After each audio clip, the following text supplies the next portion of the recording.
Hai Smart Netizen, Floresnet TV. Saya hari ini keliling di banyak simpul di Kota Ruteng.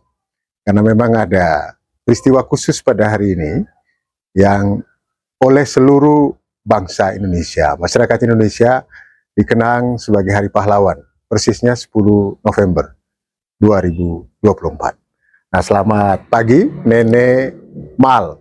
Saya panggil Opa, Nenek. Karena memang rang saya itu rang cucu. Nama lengkapnya adalah Markus Malartaku.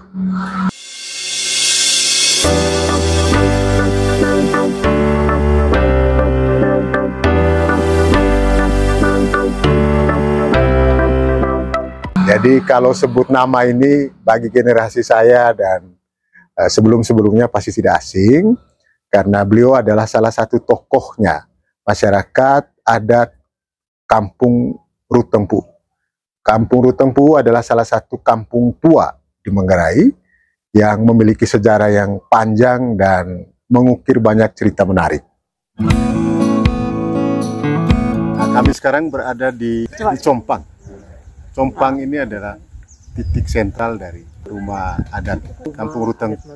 Ya, nah di belakang saya ini ada makam yang baru saja kami bersihkan, dan ya, ada makam Endemong, kemudian Ema Blaka, lalu Empo Soro. Empo Soro ini generasi di atasnya lagi beliau berdua. Nah kami ini, terutama mama saya, itu kemudian punya hubungan dengan keluarga Ruteng ini karena ada Endemong.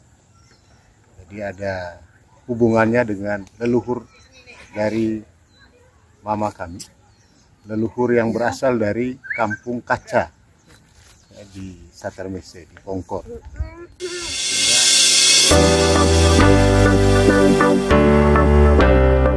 Nah, selain itu, kalau saya kilas balik sedikit tentang Opa Mal, perjalanan atau riwayat hidupnya sempat menjadi birokrat. Cukup lama. Yeah. Berapa tahun, Opa? Menjadi 30-an tahun. 30-an tahun. Lebih dari 30 tahun itu. Menjadi pegawai negeri, ya, menjadi dari era pemerintahan Bupati Frans Salesleg. Dari Bupati Hambur. Dari Bupati Hambur. Masa akhir Pak Hambur. Masa akhirnya Bupati Hambur. 64. Bapak termasuk Bapak Amir Faisal Kelilau itu pejabat daerah. Ya. Gitu. Jadi kalau cerita tentang masa lalu pasti panjang sekali ceritanya. Tapi kali ini karena ada hubungannya dengan Hari Pahlawan, saya ingin mengorek cerita tentang seperti apa gambaran nilai-nilai kepahlawanan di masa sekarang. Itu dikaitkan dengan bagaimana orang-orang tua seperti beliau memberikan pandangan. Karena pasti sangat berbeda dengan zaman kami masih muda gitu. Ya, apalagi beliau itu suasananya sangat terasa itu. Ya, ada upacara bendera, bahkan ada pengumuman 1 minggu sebelumnya, halo-halo keliling kota, jangan lupa kasih naik bendera. Itu kan orang disiplin sekali. Karena juga ada sanksinya begitu ya, Pak ya. Kalau tidak kasih naik atau bahkan terlambat kasih turun bendera sore itu bisa ditegur kan, ditegur gitu. Jadi memang disiplinnya zaman itu ya begitu. Tapi kalau Nenek lihat sekarang ini seperti apa nih? Sekarang sudah, karena kebebasan itu sudah, ya dalam arti kebebasan itu tidak terkendali.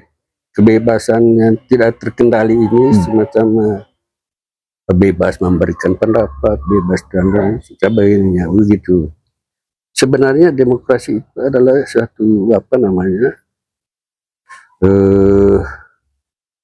sarana untuk berkomunikasi dengan siapa saja, baik dalam bentuk di keluarga kecil maupun dalam organisasi. Landasan demokrasi itu juga harus dipahami dengan secara baik kan gitu, sehingga soal pembicaraan timbal balik dan lain sebagainya, saran dan pendapat itu pasti digodok dalam satu pertemuan kan gitu. Jika menemukan satu titik terang kemana kan gitu. Ya. Dan itu yang mungkin sekarang itu sudah mulai mengendor ya. Ya. Opa ya. bisa juga mengendor, bisa juga karena apa namanya, sebenarnya itu barang sudah ada sejak dulu. Adanya rumah gendang, adanya rumah tambor, adanya ini, semua pembicaraan baik adat, hubungan keluarga, kemudian penyelesaian persoalan itu ada di dalam rumah besar itu, rumah gendang. Di sana disitu memberikan pendapat dan dituntun oleh yang namanya Tua Golo dan lain sebagainya. Tapi itu kan masih jalan tuh, masih jalan. Tapi semua persoalan lingkungannya dalam keluarga, dalam kampung itu terkadang dibahas dalam kelompok kecil sudah. Tidak seperti dulu lagi dibahas semua dulu, panggil semua yang masalah itu bisa dibawa ke gitu. Itu namanya rumah besar, rumah gendang, semua persoalan dalam satu kampung itu diselesaikan dalam dan diputuskan. Jadi tidak ada yang jalan sendiri-sendiri. Tidak ada jalan sendiri. Semua diputuskan secara bersama-sama. Kalau ada pejabat datang dulu, pukul saja gong, semua berkumpul. Dan hal ini ya di Jawa masih nampak kan gitu. Di Bali, ketok-ketok kentong gitu ya. Datang kan gitu. Sekarang kebebasan itu sudah, soalnya ini barat tergantung daripada, karena demokrasi sebenarnya ada di keluarga kecil dulu, baru keluarga besar, keluarga RT, RW, kampung, baru masyarakat. Itu sudah baik, landasan dasarnya ada. Ya ada. Jadi ya itu suara orang-orang tua kita sebenarnya yang ya saya menangkap ada keprihatinan itu karena ada pergeseran tatanan demokrasi yang dulu mereka jaga dan mereka kembangkan ya. Sekarang itu akibat euforia kebebasan itu. Ya mungkin terlalu berlebihan ya. Ya, sudah jadi nampaknya sekarang demokrasi itu kebebasan yang saya bisa hujat itu. Hujat jabatannya saja. Kalau hujat pribadi dia akan dapat tuntutan balik. Gitu. Tapi kalau hujatan jabatan itu jabatan politis kan itu tidak menjadi apa kan gitu. Ya. Di sini sekarang urusan pribadi orang juga terlalu jauh. Terlalu jauh mencampuri, dikaitkan. Ini jadi menimbulkan konflik horizontal di tengah masyarakat. Kan gitu. Ya.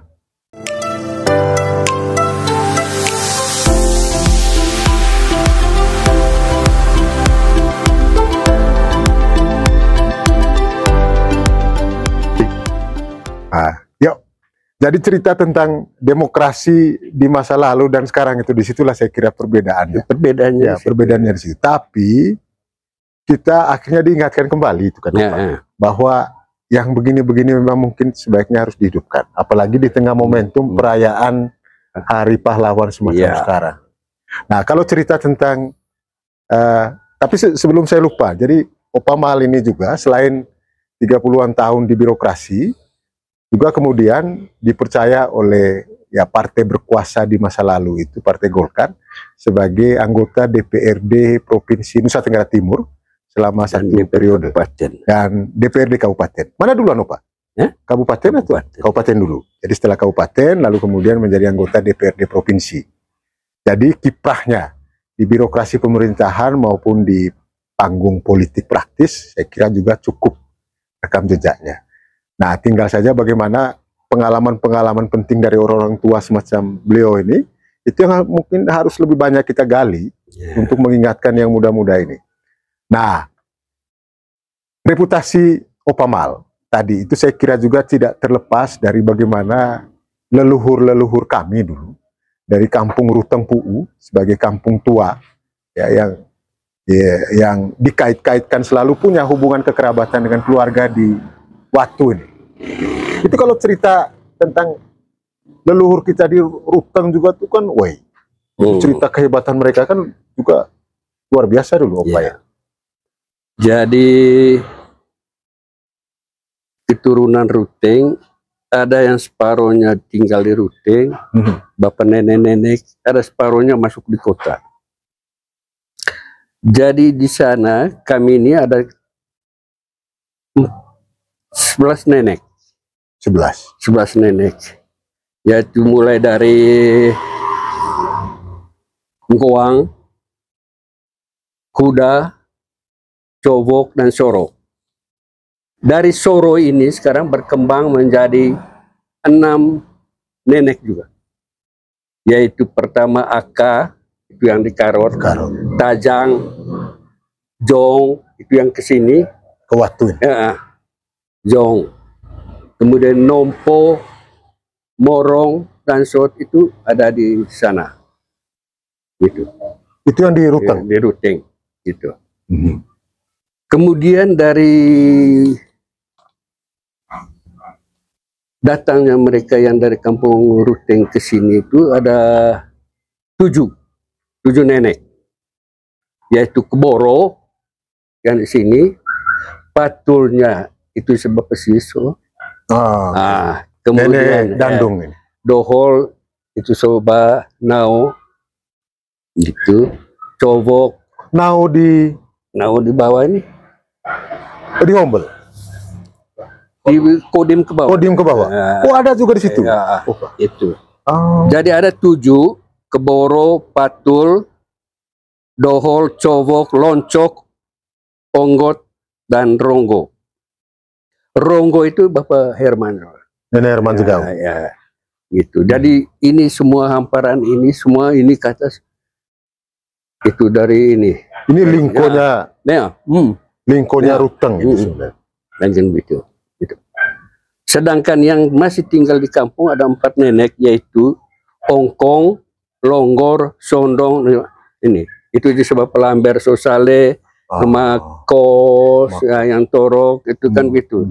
Itu mereka 4. Mereka tetap 4 di sana. Tinggal di kampung Ruteng. Nah, kalau ini saya sudah jelaskan juga sama Romo yang urusan adat di Stikip ini. Unika. Dia pernah datang gitu, saya jelaskan ini. Hanya saya punya pekerjaan belum selesai, saya harus susun begini semua.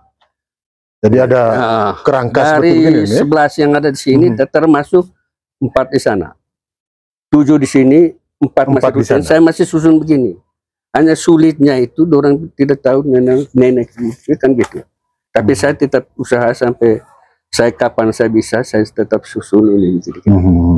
Tapi kerangka besar begini itu Romo Poculeukun siapa? Oh, yang dokter itu. Dokter itu dia sudah datang ke sini dan menggali cerita. Ya, menggali, dan dia sudah itu apa petanya itu sketch begini nih ada sekitar 10 meter lebih.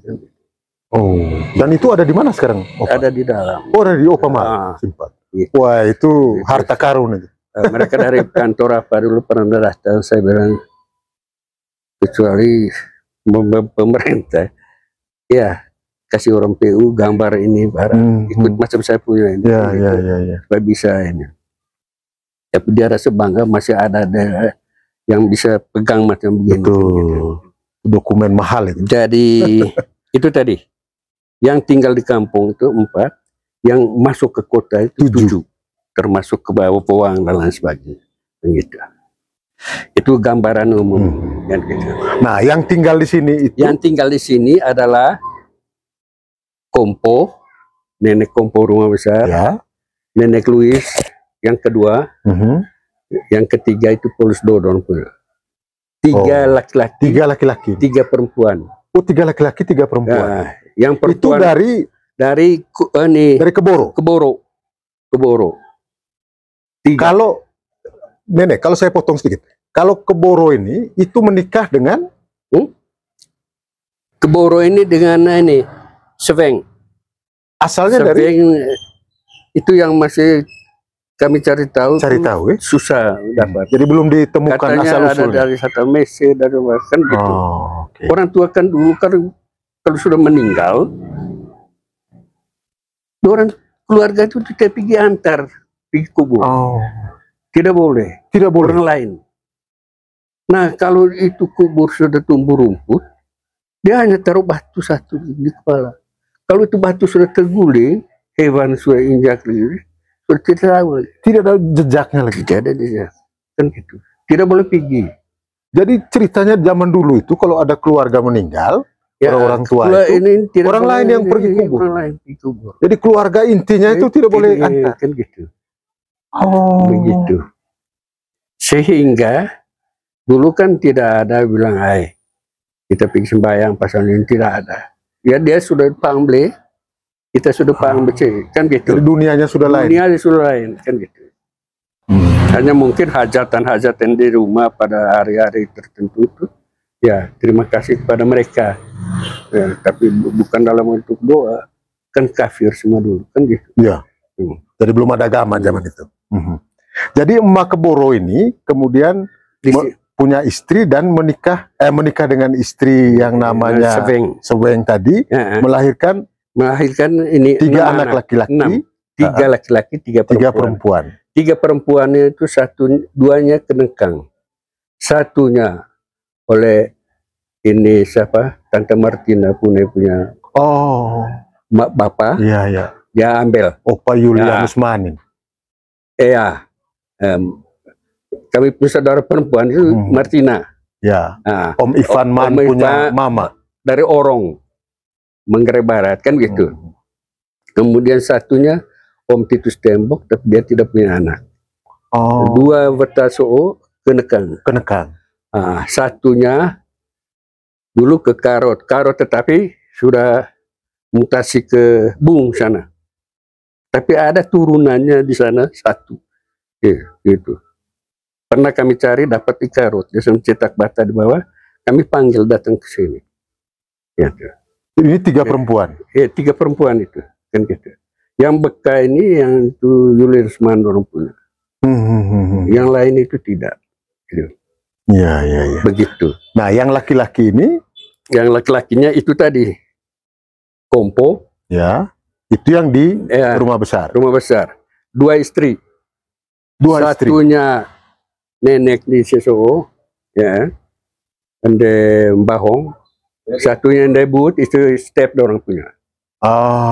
Step. Jadi dari Kompo ini, Kompo Lusopot orang, Natus Lawu dan lainnya gitu. Ya. Dari 2 istri. Satu bapak. Ya, Yusento, Yano, ada lagi. Ada yang mati. Saudaranya mereka punya yaitu satu Pitus Gaut punya Mama Moni. Oh, Nenek Moni itu termasuk. Nenek Moni, ya, Petadise. Kemudian satunya ini Hugo-Hugom dari Nekang. Terus yang itu yang kedua. Yang ketiganya itu 2 istri juga. 2 istri juga. Satu yang mati, satu diambil lagi dari Lao, De Maria. Satunya dari keluarga dan ini Palega orang itu.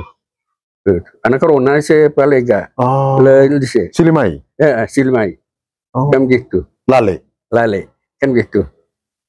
Tiap kali hajatan di sana di Monsinyur Rata, orang ke sana kan gitu. Iya. Masing-masing mencari dia punya sambungannya sudah ke sana kemari. Sama. Jadi luar biasa ini. Tujuan juga ini supaya yang ke bawah itu bisa mengenal. Betul. Ini satu kami.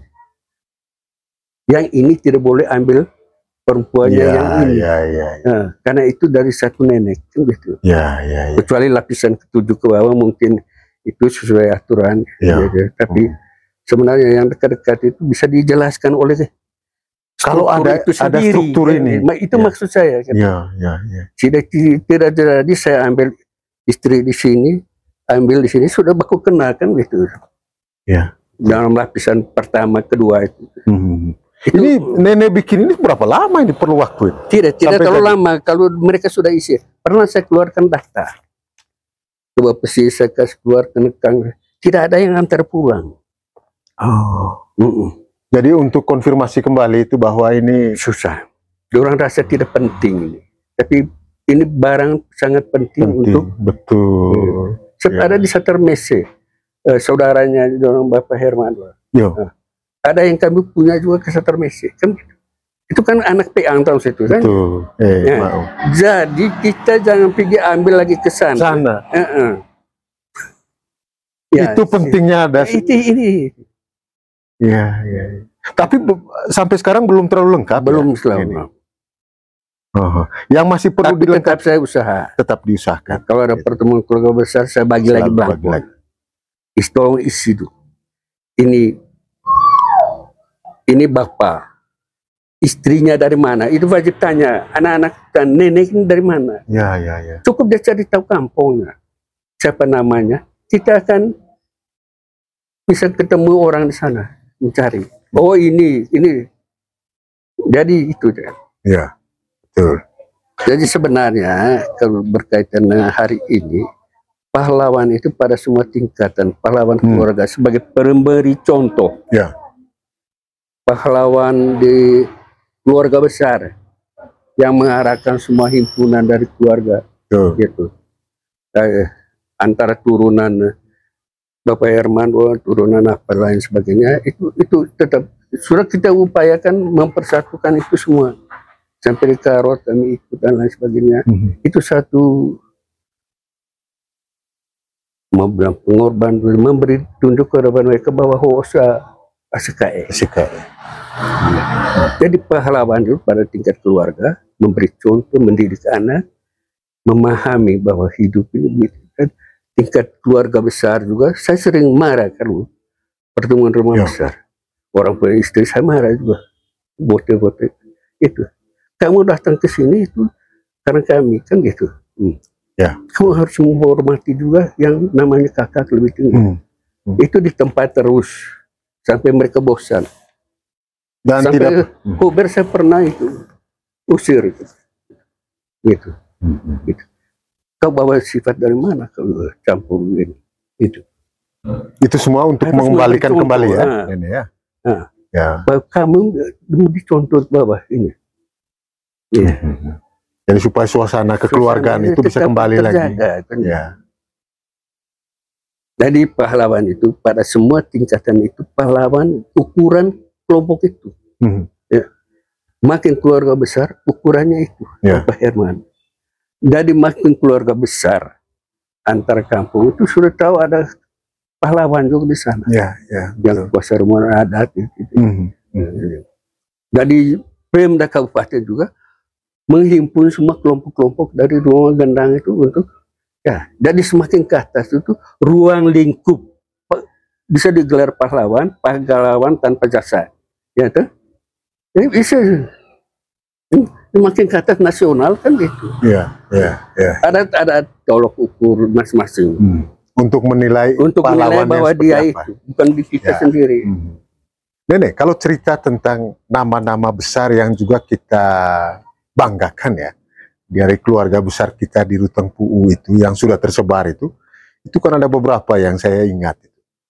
Ya ada Nenek Herman Jegaut yang saya kira juga punya reputasi luar biasa, baik di dunia pendidikan, di dunia rohani karena beliau pernah jadi ketua Dewan Gereja cukup lama saya kira itu, dan terjun di politik, bahkan pernah menjadi ketua DPRD dan ketua Golkar, belum jadi partai waktu itu, ketua Golkar zaman. Saya ingin tahu dari Nenek Mahal ini, kalau bicara tentang sosok seorang Herman Jegaut, yang paling istimewa dan perlu kita contoh itu apa? Dari figur beliau ini. Memang dia sebagai teladan dalam keluarga, teladan juga dalam organisasi, organisasi gerejani, organisasi politik, organisasi masyarakat, adat, bahkan itu kami hormati, kan gitu. Dulu ukuran keluarga dari turunan ini kan gitu. Kalau Nenek Mal punya pengalaman khusus dengan Nenek Herman ini, yang paling istimewa itu apa nih? Kebapaannya. Bijaksana, gitu. Mau mendengar, setelah mendengar dia menyimpulkan, diarahkan. Luar biasa. Kalau ada perbedaan antara dalam pertemuan itu, dia rangkum satu kali dalam pesanan terakhirnya, tidak boleh yang begitu. Yang bikin Nenek Herman itu selalu didengar itu faktor apa ya? Kekuatannya yang kemudian dia tidak mau pecah. Saya juga sama. Jadi saya dengan dia di mana satu pertemuan keluarga, saya tetap ada gitu. Kita ingin supaya jangan pecah nih dari Keboro, Dandu, Patul mereka punya. Patul. Termasuk Levi orang itu kan sudah anak Mansok itu. Dari sini Keboro Seweng. Kami tetap bersatu dalam itu. Nekang juga tetap. Kalau ada hajatan di sana, ada kematian, semua masuk di satu. Tapi agak kerenggang dengan Karot karena generasi mereka itu orang tidak tahu siapa di bawah ini yang nama kakak, Makoe, Tanta, itu susah, susah. Jadi di Karot karena ini mereka juga memang harus sudah mulai mereka juga. Tidak ikut kan gitu. Kadang-kadang kita ada, mari kita ke bawah. Kalau bilang, saya sibuk dan lain sebagainya, tidak bisa repot juga. Maksud saya kita mengenal kamu kan. Kita ini satu di bawah, anak dia kan. Iya tuh, kita bisa jelaskan. Bahwa di semacam, jadi susah, jadi generasi kebebasan itu yang itu. Dan siapa yang mau meneruskan? Dari yang mau meneruskan dari saya itu Joko ini saya. Yang masih himpun semua. Ada di Nekang ini. Ada harapan. Panggil PA, di sini ada mati. Dia saja. Pak Herman juga harap dia. Mengharapkan, mengandalkan sekarang. Mengandalkan dia. Tapi ya mudah-mudahan nanti dengan menonton tayangan ini, itu keluarga besar kita yang dari Ruteng Puu yang sudah tersebar ya, diasporanya sudah di mana-mana ini, itu ya untuk melengkapi kita punya silsilah ini, itu sebaiknya memang kalau ada informasi penting semacam ini memang sebaiknya itu mulai direspon, karena ini memang penting bagi kami yang generasi berikutnya, generasi juga setelah kami itu ke depan. Nah, Nenek, selain Nenek Herman Jegaut, itu ada juga yang saya ingat itu almarhum Jong Joko, Alo Jong Joko. Ini juga kan tokoh besar kita itu. Seberapa Nenek Mal tahu persis figur ini? Dia dulu lebih cenderung dia sebenarnya tinggal di Jawa. Waktu itu kan dia kembali ditarik ke provinsi. Nah, waktu itu masih ke Boy. Rambut panjang. Dulu rambut panjang. Kan lulusan Gajah Mada dulu.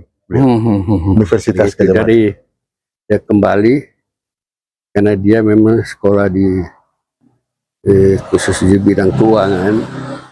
Jadi ditarik, ditempatkan di Sumba. Makanya ketemu Tanta di Sumba. Di Sumba. Ya mungkin menginap di hotel 5 bersaudara. Ya di dalam itu ada Sri Kandinya. Jadi gitu. Jadi dari situ pada saat saya ikut kuliah di Kupang tahun 84, 85. Dia ditarik lagi ke Kupang. Dari Sumba? Waktu itu saya kuliah di Kupang, di APDN. Nenek dulu APDN? Waktu itu Bapak DPR Provinsi. Tahun pertama? Bapak Kirilau. Iya, Bapak Amir. Jadi dia ditarik ke Provinsi. Jadi menginapnya di hotel ini, di sebelah Polda itu. Flobamor? Itu Flobamor ada satu. Astiti. Astiti. Nah gitu. Jadi dia di situ tiap hari ke kantor. Lama-lama staf di provinsi itu, mesti cari rumah ini keren tuan. Akhirnya dapatlah rumah di Abobo gitu. Dia nginap sewa rumah di depan kantor kecamatan. di sebelah LLLJ itu. Wah, gitu. Lama-lama dari situ Dispenda, kepala Dispenda provinsi. Setelah Pak Pitalo keluar dari situ, dari situ jadi kepala Biro Keuangan. Ya, waktu itu kepala Biro Keuangan sebelumnya itu dari Bali. Oh, Putra Yasa. Itu jadi. Wah, itu Pak Mal masih bagus memorinya. Terus dari situ, waktu itu Pak Ben Boy Dorang itu dia sudah di Biro Keuangan. Itu membantu Ben Boy di bidang itu keuangan. Dulu di Sumba karena di sana juga begitu. Ruwet. Gitu. Jadi dia ditempatkan di sana pembetulan lain sebagainya. Ya. Tarik lagi ke Kupang. Lalu terakhir kan menjadi anggota DPR pusat ya, Opa ya, sebelum meninggal itu ya. Begitu. Jadi ceritanya begitu. Memang dia salah satu generasi muda, anak lah ya kan gitu. Ya. Anak dekat Bapak Heko itu bahwa dia itu. Ya, dan saya ingat itu waktu pemilu tahun 2099 ya, Opa. Dia buka sekretariatnya di sini. Ya. Dan kita keliling. Ya, dan kita keliling waktu itu kampanye ke Lembor, ke Labuan Bajo, naik hardtop, naik kami ke Reo-Reo, naik di Lembledak ke Pota. Penyanyi itu Osigandu dong, penyanyi. Yeni Kabut. Ya. Si Yanti Tulung, saya ingat itu. Termasuk Yanti Nuruk. Ya, itu pada saat almarhum Om Alojong Joko, salah satu tokoh kebanggaan keluarga besar Ruteng yang punya reputasi juga hebat. Tapi di mata Opa Mal, Om Alo ini semasa hidupnya yang hebat itu apa sebenarnya? Yang hebat itu apa dari sosoknya Om Alo ini sebenarnya? Waktu hidup. Semua keluarga dari turunan ini dia cinta semua. Kalau dia datang dia kunjungi. Junuk. Dan tidak pilih-pilih. Tidak pilih-pilih. Dan Mbak cepat itu tetap. Jadi tradisi Manggarainya tetap dia jaga juga. Dan ya saya ingat Opa punya topi rea ini kan dia punya juga itu ya. Dulu. Waktu dia mati khasnya dia itu. Waktu dia mati itu masih ada sisa satu topi dari Kupang itu. Levi ambil sudah. Oh. Levi ambil dia. Biar dia putus di sininya. Dia bisa bawa. Sebagai kenang-kenangan. Apa namanya? Cinta itu sudah melampaui batas. Begitu. Ya. Ini cerita dan tentang banyak juga tokoh-tokoh lain. Yang sebelum saya itu ada Alex Makmur, betul. Ya, ada yang lain juga yang pernah ke provinsi bersama-sama teman lain. Ya mungkin satu waktu saya ya karena memang dari keluarga besar ini yang punya profesi di dunia tulis menulis ini salah satunya saya. Ada beberapa yang lain. Tapi mudah-mudahan nanti kami ini akan mulai memikirkan tentang menulis buku sejarah. Keluarga Ruteng ini. Karena bagaimanapun tidak cukup hanya membuat silsilah saja sepertinya. Harus mulai juga diuraikan cerita-cerita besar tentang kampung besar ini. Saya memang ada niat, kalau ini sudah tahu, saya tahu generasi muda ini, di generasi pertumbuhan yang keberapa lapis ini, kalau ada toko-toko di sini, saya mau panggil mereka duduk satu kali. Masa depan itu bagaimana? Tidak terputus karena tidak bisa. Harus ada mata rantai yang berlanjut. Kau di partai ini, di birokrasi ada di sini, harus ada di mana-mana. Yang pensiunnya tidak ada sibuk apa. Sama undangan juga yang pensiunnya. Bagaimana kamu? Bagaimana ya? Rutin gitu. Ya. Saya kira memang harus mulai diingatkan itu ya, Opa, kami yang muda-muda terutama ini untuk mulai kembali memikirkan sesuai dengan bidang keahlian masing-masing. Lalu kemudian bersama-sama kita. Gitu. Entah kau di pintu sana, di pintu sini. Tapi kalau bersama-sama pasti. Ya. Pasti. Inilah pentingnya kita ngobrol dengan orang-orang tua kita. Ya. Dan saya kira pembicaraan kita tentang Kampung Ruteng Pu'u ini pasti masih banyak gitu yang menarik dan luar biasa. Jadi momennya saja karena berkaitan dengan Hari Pahlawan 10 November hari ini. Tetapi sebenarnya kalau kita gali lebih jauh, masih banyak cerita-cerita hebat yang ada di balik perjalanan kampung besar Ruteng Pu'u. Nah, cerita ini saya yakin akan bisa kita ungkap kembali di episode berikutnya. Begitu Pak ya? Ya. Itu. Jadi intinya, bisa saya tambah? Bisa intinya, pahlawan itu pada tingkat masing-masing tadi keluarga. Ya. Nah, dia masih mampu memberi petunjuk yang ke bawah. Di tingkat yang lebih sampai ke tingkat provinsi, tingkat nasional, ya tingkat nasional ya macam keluarga besar NTT kan, Benboy, untuk khusus Flores, dia satu pahlawan yang kelas kuburnya juga, ya. Dan diakui bukan hanya oleh kita, orang NTT, oleh negara. Itu terbukti dari dimakamkan di Taman Makam Pahlawan. Bukan di kelas jenderal yang lain, dia di kelas ini. Jadi beda tuh. Gitu. Jadi tingkatan pahlawan itu dalam tolok ukur yang sesuai dengan tingkatannya. Biar kepala desa juga jadi tokoh, kalau dia ada keberhasilan juga. Betul. Pahlawan juga. Pahlawan juga. Tanpa tanda jasa.